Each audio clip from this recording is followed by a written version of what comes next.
Good morning. My name is Ken Neitz, N-E-I-T-Z.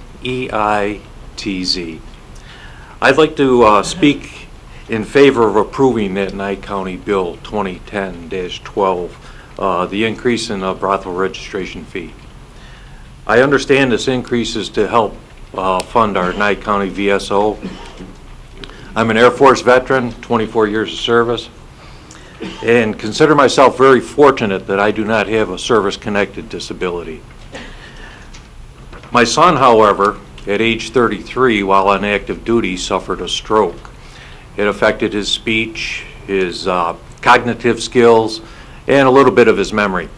His local VSO worked very hard to get him his disability compensation. They also went a little bit further, and they helped him obtain training so that now he has a civil service job that's similar to the job he had in the military.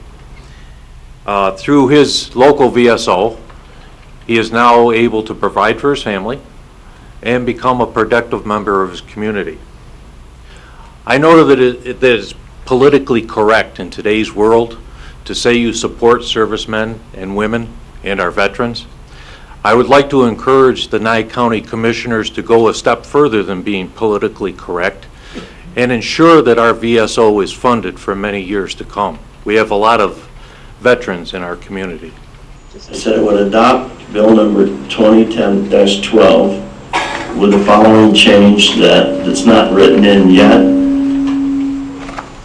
that to the amount of $175 per each calendar quarter for the working girls, and that the money be set aside in a special account earmarked for VSO, nothing else. Chairman Hollis? Yes. I would agree with everything that Butch said in his motion with the exception of the $175 fee. I think that's excessive. Let me try this and see if we can get a second. I would make a motion to amend and adopt Nye County Bill 2010-12 with the fees of $125 and the language put into the bill that directs the proceeds from these fees go directly to the VSO. I will second that motion.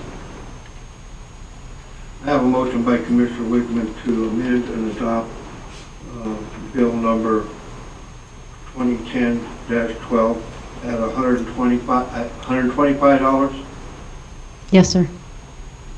And the stipulation that it be put in account for a veteran service office. I have a second by Commissioner Gutavis. Further discussion? Yes, Mr. Chairman, we're going to have to make up the difference somewhere else.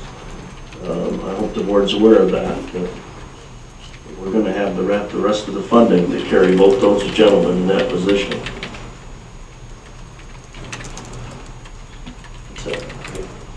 Call for the question. All in favor? Aye. Aye. Aye. Aye. Any opposed? Eastly votes no. Passes 4-1. Okay, Mr. Chairman? Mr. Chairman, Yes. I just want to say something on the record. I have been opposed to this since the idea was originally put on the agenda. My negative vote is not a repudiation of veterans at all. I don't want anybody to think that this is tied, for me, is tied to any veterans issues. Some of the speakers who appeared before us this morning are under the impression that this office is in danger of closing, and that couldn't be farther from the truth. This board is not contemplating and has not contemplated closing the Veterans Services Office. The funding is intact and in place for the next fiscal year. And to me, this is a simple issue of remembering who we're passing this increase on to. And with all due respect to Mr. Flint, I think it's very considerate of the brothel owners to support an increase that they're not going to have to pay. This has to come out of the pockets of the employees, and that is the only reason that